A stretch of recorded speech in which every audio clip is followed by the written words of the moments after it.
Au Kasaï central, la réhabilitation de l'école primaire Kikongwa redonne de l'espoir aux habitants de ce village ainsi que ceux des environs. Après les affres de la guerre occasionnée par le phénomène Kamouinon Sapou, les écoliers de ce coin de la République ont enfin retrouvé les bonnes conditions d'apprentissage, et cela grâce à l'UNICEF qui tient à permettre à tous les élèves congolais d'étudier dans des conditions requises pour leur cursus scolaire. Kikongwa, 15 km de la ville de Kananga dans la localité de Chikaji, un village, mais surtout une école, la seule à 10 km à la ronde.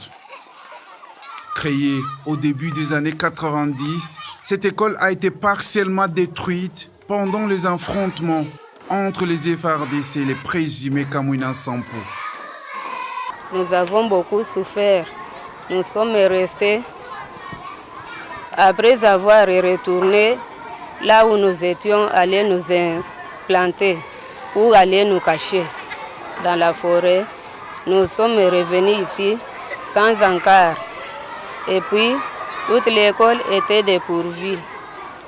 Nous sommes restés en attendant l'arrivée de l'UNICEF pour nous faire construire les hangars.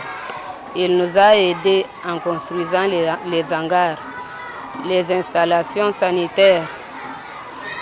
Sur ça, il est venu aider les enfants avec les fournitures scolaires, les cahiers, les crayons et tous les objets classiques.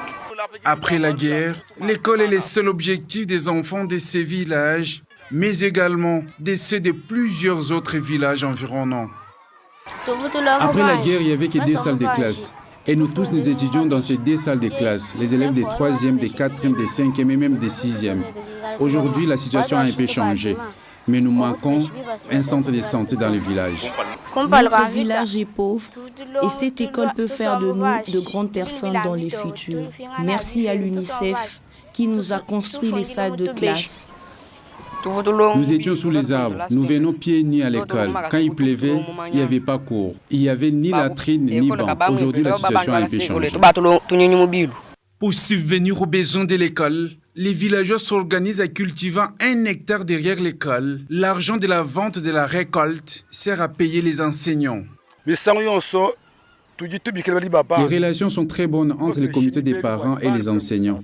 Aucune décision ne se prenne sans notre accord. Il y a seulement un grand problème, le manque de moyens des parents du village. C'est pour cela qu'on s'organise pour cultiver les champs et la récolte aide à payer les enseignants.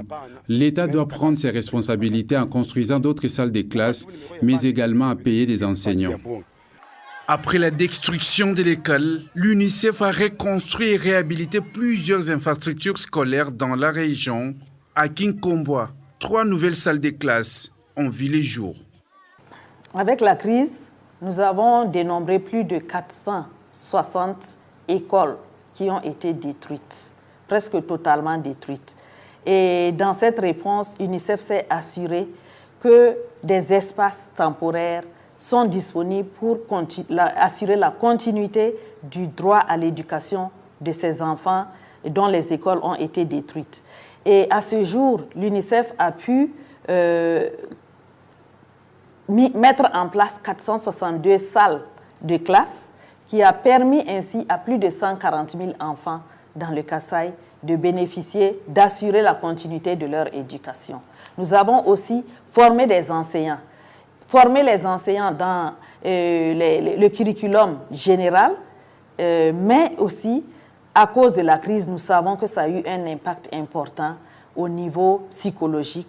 Et donc, les enseignants ont bénéficié également d'une formation en appui psychosocial pour pouvoir répondre aux besoins maintenant supplémentaires en matière d'assistance à ces enfants qui ont été affectés et traumatisés par la crise. Aujourd'hui, Kikongwa renaît de ses cendres. Plus de 400 élèves, garçons comme filles, sont revenus à l'école. Malgré une paix fragile, cette école reste un des facteurs d'un retour définitif de la paix dans cette partie du pays.